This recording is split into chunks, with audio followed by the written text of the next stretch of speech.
Can you just, take us back to your emotions on when you got released, and what was it like in the months after that? I know you said in the video that you put on VikingUpdate.com that it took a while for you to kind of address the fans and what have you. Take us through your emotions from then up until now, I guess. Yeah, thanks, Rick. Just kidding. No, I remember when it happened, me and Rick had a long conversation, and I know it was a tough decision for the organization as well it was, for me to hear. But the NFL is a business, and you have to move past the bitterness, you have to move past all that and understand that the business will never change. And if you take it personal, we're all going to get mad at some point or another. I think for me, the hardest thing for me to walk away from was the guys. I knew that was the last time that I would actually have that type of brotherhood around me. So yeah, there was a lot of emotions. There was, what am I going to do next? Am I going to keep playing, or am I going to go home, or am I going to retire, or am I going to, go sign somewhere else? Or I had no idea. All I knew is I needed to get back home, work out, and let the chips fall where they may.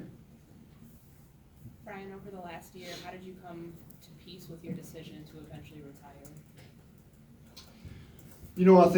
I think the more time I spent at home, the more I realized how special that was to me. Being with my family, being with my son and my daughter, my wife, that became what I wanted to do. And it made retirement a little bit easier.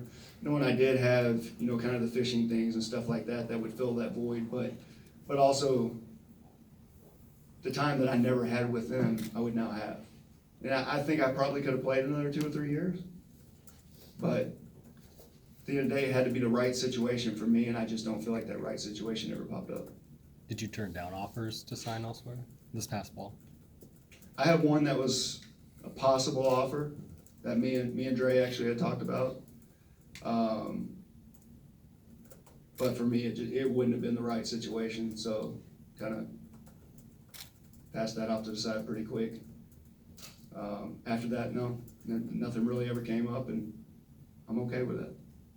Brian, is there a game or a moment, a snapshot that when you close your eyes and think about your 11 years, that's the one that stands out? Minneapolis Miracle. To me, that game was the ultimate team game. We had to have every piece of the puzzle fall in the right place to win that game. And I've always felt like I was a team guy. And that roller coaster of emotions is what an NFL career is. It's a roller coaster of emotions. You lose some, you win some. You get beat down, you get tired, you find a way to rise back up. And to me, that's the epitome of what an NFL career is. Can you take us through the process of the one-day contract with the team coming to you, and how much did that mean to you, them giving you the opportunity to retire a Viking? It meant a lot. Not only that, but for this press conference, I think there were some things that I wanted to say, that I wanted out there to all the people that I wanted to thank, that I wanted to give the fans thanks. I wanted the fans to hear my story because I think I owed that to them. And so when they reached out and gave me that opportunity, I was ecstatic. I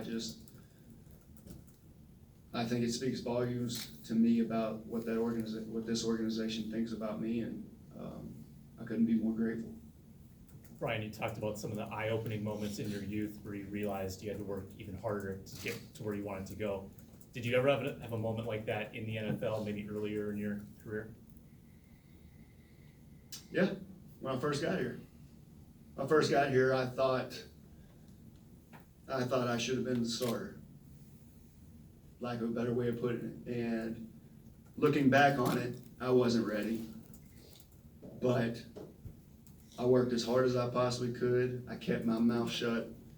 I did my due diligence for 4 years and finally got my opportunity. And when I got my opportunity, I made the best of it. So young guys that are coming up, I've told Daniil this, told Deshaun this, it's not about where you start. It's about when you get an opportunity, you make the best of it. And that's how you prolong your career in the NFL. It's always playing with a chip on your shoulder and understanding that when you get an opportunity, you make the best of it. Brian, you talk about your coaches. Is there a fellow player that, in your whole career that made you a better player or a better person by either challenging you or supporting you? I got many of those. I think from day one when I walked in here, I'd have to say Kevin Williams. He was probably the first guy that really taught me how to be a true professional, that taught me about how to prepare yourself mentally and physically on the football field. Then you look at a guy like Chad Greenway, who's in the back of the room. I think Chad is the professional of all professionals. Not only for the way he handled himself on the field, but community-wise. I mean, he doesn't know it, but he was a huge driving force for me to start my foundation. I saw the things that he did and the smiles that he brought to people's faces each and every day through his works, made me want to better myself. You fast forward, even to my second year, you got a guy like Jared Allen who's at the top of his game and teaching me the things that he didn't have to do that. But he taught me many things about techniques and things like that I used for years after. And then, of course, Dre got here and added on to that. And then, of course, you got Everson. If you've ever been to a practice, you know how much me and Everson talk smack to each other, compete against each other, and he thinks he can beat me all the time, but it doesn't happen. But there was a lot of times that I didn't feel like competing, especially when I got older, but I knew this young buck's gonna make me look bad if I don't strap up.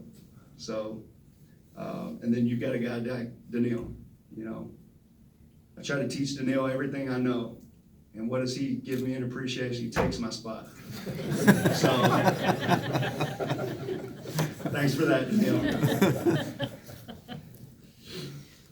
You talk about teaching younger players.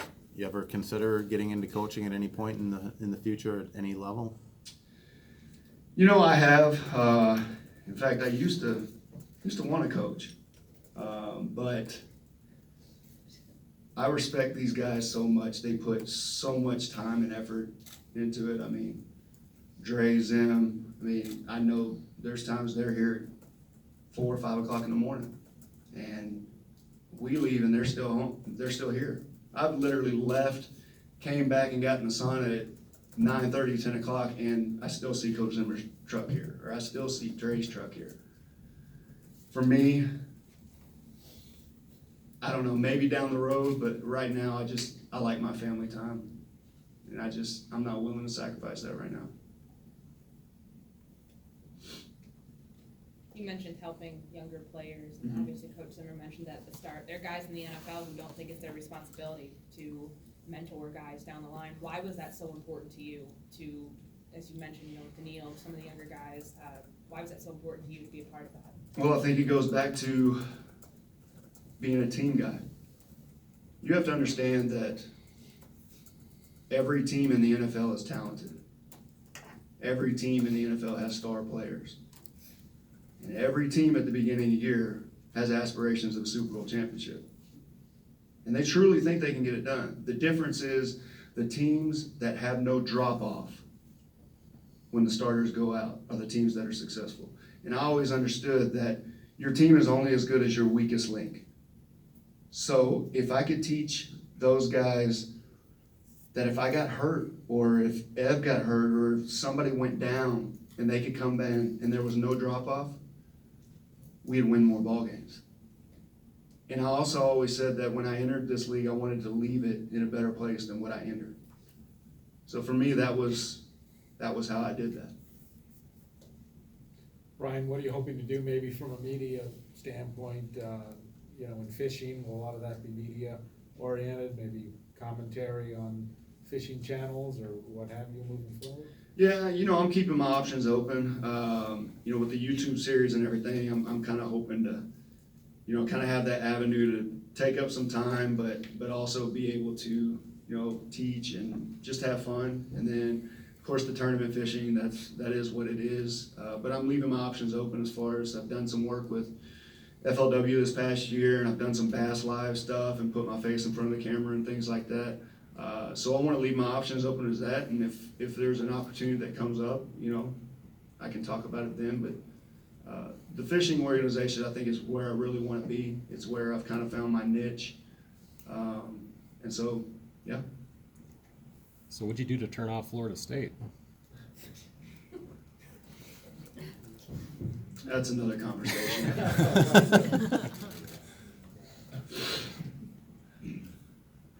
No Zimmer impressions? You did impressions of other coaches. I could have done a Zimmer impression, but I don't think you guys can hear it.